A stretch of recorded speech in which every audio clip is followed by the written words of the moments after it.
அந்த இளவயதில் அற்றங்கரை மணலில் காலடித்த தடம் பிடித்தார்.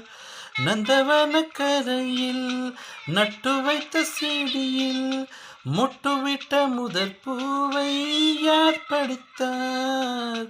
காதலர் தினந்தாதா புகக்கிளில் தேனில்லை, இடைவெளி தாண்டாது என் வசம் நான் இல்லை.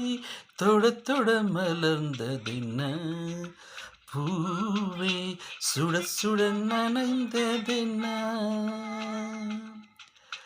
பார்வைகள் புதிது, உதயங்கள் புதிது, நம் புகழ் மின்ன பின்ன நடுக்க மின்ன.